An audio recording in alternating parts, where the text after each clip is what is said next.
dropped the link into the company group chat and said, vote for quote, the blurry hell. I bet like they're like moving their office, they're like piecing out, they're jumping ship right now because I don't know what the fuck's going on. I know I need this job, but like what the fuck? You know, hit them with that peace sign emoji, and I left the group chat, and that's how I quit.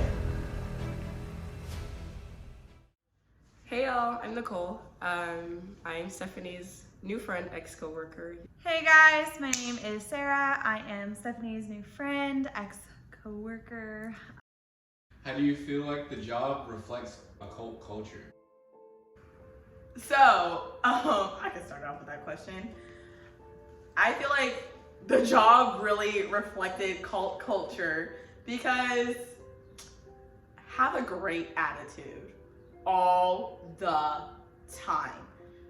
So because the job entailed us talking to strangers and begging them for money, of course we're gonna have a lot of people. I got called out of my name once. So there was a lot of negative times, especially in the field. There's a lot of mean people, a lot of rude people and it was just that whenever we got back to the job, and I feel like with a job like that, you need an outlet to talk about the hard times because there were a lot of hard times. So when I tried to talk about one really bad day that I had, I tried to talk about it in the context of the job. And I'm telling you guys, I got shut up so quickly. I tried to be like, I was just like, oh yeah, this one lady, she yelled at me for solicitation. And before I even got out the word solicitation, I was told, we only talk about positive peers.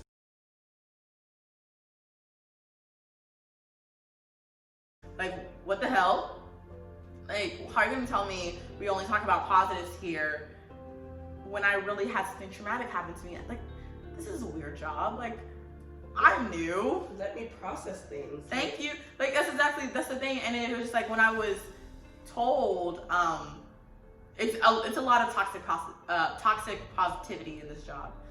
And because this is before we had made any group chat with ourselves in it, this is before we knew there was an outlet. So I thought that I was the only person dealing with these negative outcomes. At this point, I wasn't really making that much money in the job. I wasn't raising money. So, and if you're not a top person, raising money, they don't care about you. So yeah, so before I started raising a lot of money for the job, I was thinking, oh my gosh, I'm the only person dealing with it. I suck at this job. Like, there's something wrong with me. And having that mindset is damaging. It is so damaging. And I broke down one day at the job and I started crying. And I was talking to somebody, and people who were in like at the place of business that I was there for the day, that I was assigned to for today, they saw me crying. I had broke down because someone called me out of my name and were yelling at me. They took the time out of their day to yell at me and call me out of my name. And I tried to talk about my experience, like, you know, in the morning meetings, and I was shut up. And nobody tried to comfort me. No, what the hell? And another thing that was really culty was they were like always have a positive attitude. And then the idea of like getting donations, they were like, oh, if you use the systems right and you use the laws right, you get it right every time. And if you don't use the laws right, every time that you mess it up, every time you don't get a donation, it's because you didn't use your laws, it's because you didn't use your systems, you're not employing them properly. And then it's so damaging because you go out into the field and people are gonna be assholes and you're gonna have great people. And it's like, if somebody was an asshole to you, it's because it was your fault. It was, you didn't use your systems right, or you didn't make them happy enough, you didn't get them excited, right? And it's just like all of that nonsense, all of that bullshit. It's just, they're like, how much money is up to you? How much money you make is up to you. And if you don't make money, it's your fault too. Some people are just not gonna want to donate money. That's not my fault. Like it's hard out there. And just that way. And then like another thing was at the end of the day, whenever you're done with your money and donating, guess you go back to your pimp. You go back to the boss man, right? You go back to him. You do your break, your little thing for the day. You give him the money, and he's like, well, you raised this much, right? This is how far away you are from your goal, and this is what you need to do to get to your goal. And it's like, bloody hell. they really would shut down any negative, communication that you did put forth. Like by my second day, I did have I don't know if it was heat stroke or dehydration or what it was, but I felt absolutely terrible. I made sure to voice that to my team leader or whatever, and her response was, well, we don't control the weather. And I was like, no, but somebody in your office controls where you put us, and you're not putting us inside. And that's one of the things that I kind of touched on earlier, is get these people inside. And so it's just well, we don't control the weather. And it's well, you also don't provide water bottles either. What? It was ridiculous. They tried so hard to drill into your head, not drill in, but drink the Kool-Aid. Yeah, pretty be much. positive. Drill into the fact that drink the Kool-Aid, all that. Be positive. Don't complain. Don't be negative. Don't say anything to anybody else about it, because it's gonna make them negative and have a bad day also. No, it doesn't work like that. It does not work like that. Not in the real world. Not like that. Yeah, it's ridiculous. And another thing that they did was real culty is whenever we're about to go into the field in the morning, we have this little gathering, and they're like, oh, look who did great today, or look who did great yesterday. And then they ask you, oh, so which of the systems did you use to be great, right? And then you sit there in the bullshit drink ass, cult ass, Kool-Aid circle, in that circle, and you're like, oh guys, I used this system and it worked great. And then everyone's like, oh my god, that person's so awesome. That means I have to use that system, Yeah. so I will be great today. So I will be great too. And it's just oh my god. Oh yeah.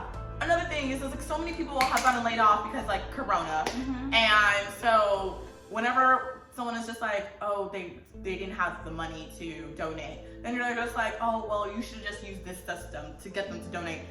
Are you crazy? How People don't have jobs, and they had us out there working in the elements. They would not pay for us to get a test done after we're out there every single day. Do we have corona? That's another thing. They wanted to say that no, because our little sector that we're working out is not the only business like this, and so this is all over the US. Mm-hmm. So then they were just nobody in any of the other locations had caught corona, and I'm just right at that time when they said that, I was just of course we're not gonna know if nobody in the other locations have caught the corona, because nobody has the time to get tested. Because let me tell you another reason why it's culty. Because when you're working these 60-hour work weeks, I don't know if I've said this before, you do not have time to talk to your friends and family. They literally isolate you from your friends and family. And the way they supplement for that isolation was having team nights and having get-togethers, so that your social group becomes the work social group. Your life becomes a job. That is a cult. That is a freaking cult. What the hell? One of our other people that did end up quitting with us, her brother actually did unfortunately get tested positive for coronavirus, and she made a point to tell our boss, because she was still there, hey, just letting you know, he got tested, he is positive. I haven't had direct contact with him in a week or so, but I'm self-isolating for myself, and I'm going to be getting tested on this day. He made a point to tell her, okay, I will tell everybody in the office come Monday about it.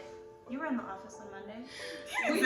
They did not say anything. They didn't tell anybody. Yeah. But talking to other coworkers outside the job, of course, that's not going to be promoted, but it was not promoted at all. So we were even scared to start talking to each other about the job, because we didn't know, okay, who was really drinking the Kool-Aid, who was falling for this BS. We didn't know.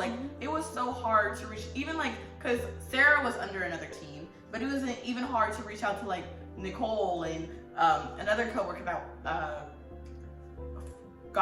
quit with us. It was so hard to actually start asking the questions about how they really felt, because we didn't know. They kept us separated, and they pitted people against each other. They pitted Nicole and I against each other. And I even asked when you guys added me to the group chat, I was like, is this a safe group chat? Because I have some concerns.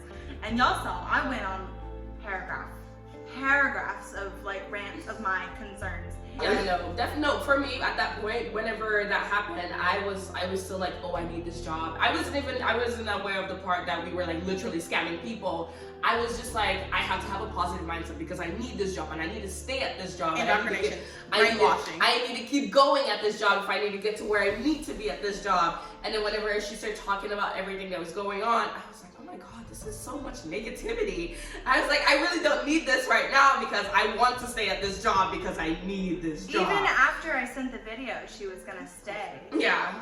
And I don't know how, like, what made you... It was her crash, her literally falling apart on Monday, and then me watching the video Monday evening, and then I woke up on Tuesday morning, like, really angry for some reason. I think it was all the rage from that video. I was mad. I walked in, you can ask one of our coworkers. I walked into the office pissed. It's just messed up. Yeah, it is really messed up. And it's really, another way that it's really culty is that we are asked, like, you know, what are our like dreams, what are aspirations, what do we want in life? What are our goals? Like, what are our personal goals? And so that every like little time we maybe would say something like doubts. Because one thing I mentioned was that I said that I don't really have time to work on my YouTube channel, which is like really something that my YouTube channel is my baby. This is my baby. So like, because I was working 10-hour days, I didn't have time to edit, and editing takes a long time. So I didn't have time to edit because when I got home, I was so tired. So one thing I said was just like, oh, I've noticed I don't even have time to work on my YouTube channel. And then like, what I was combative with, well, you get paid, right?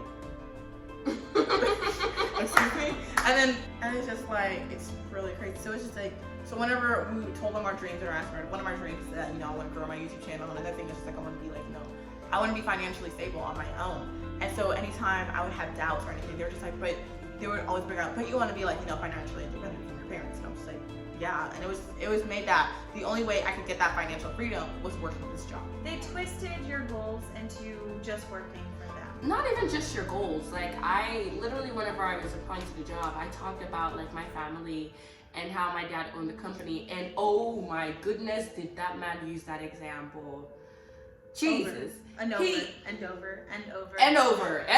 Every time he wanted to give me an example about something, he was like, in your dad's company. And I'm just like, sir. Oh wait, I want to say something. The only reason why I know what her dad does is because I was told by our team leader.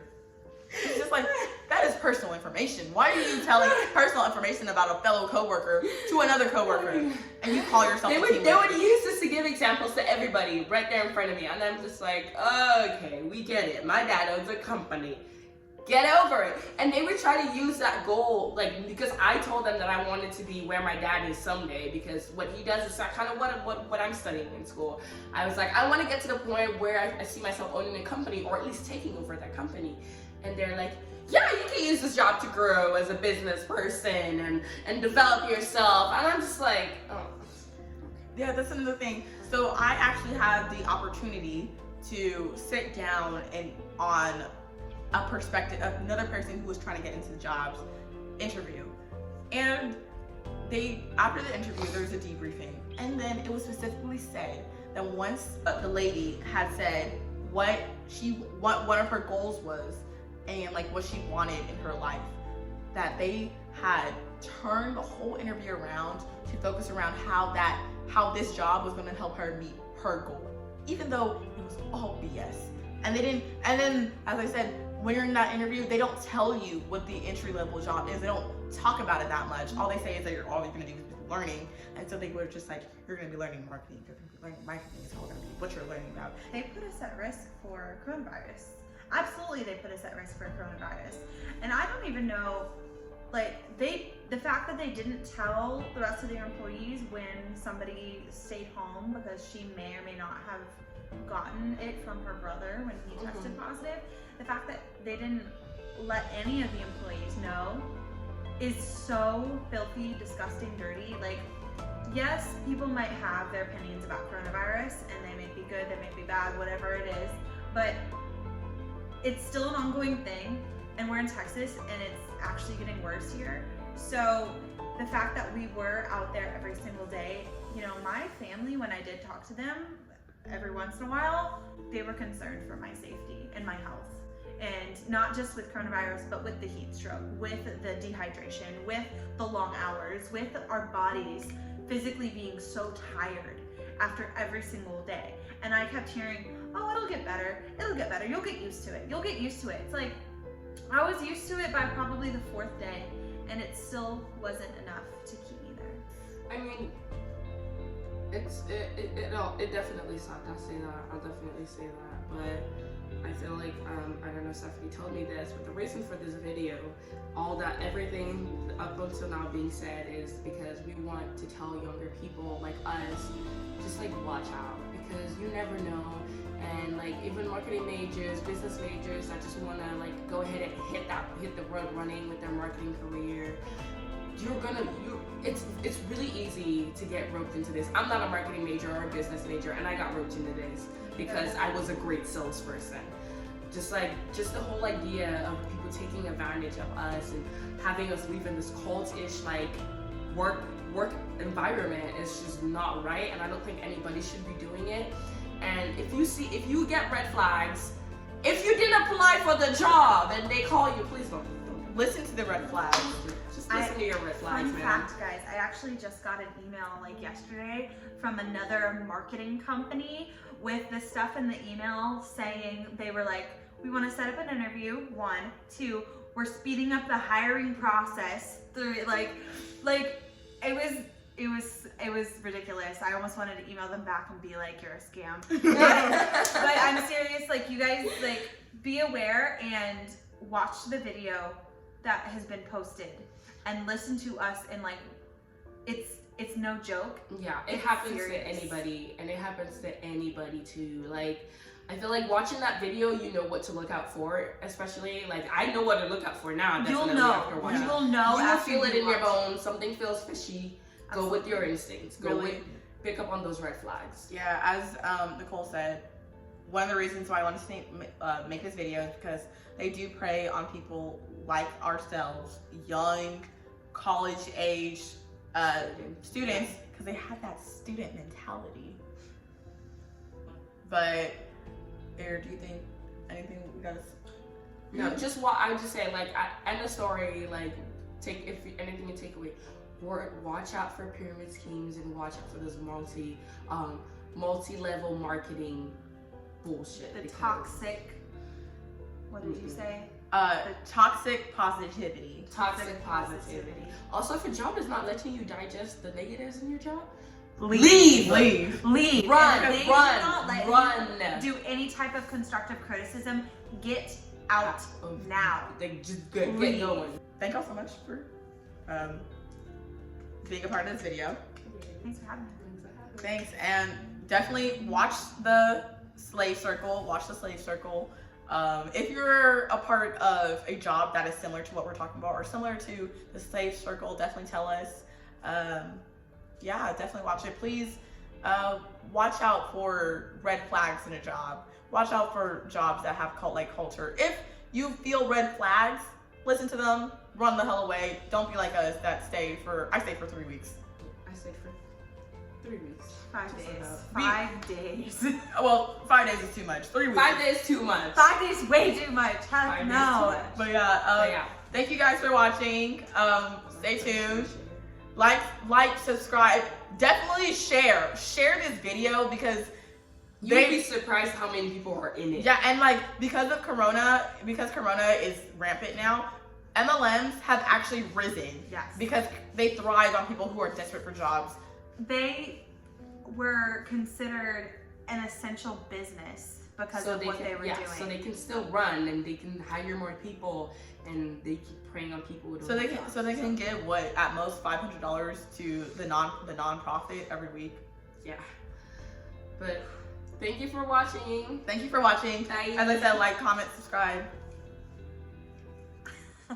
I just want to say that me and everybody else in this video do not hold any ill will to any of the employees, managers, workers that work for this company.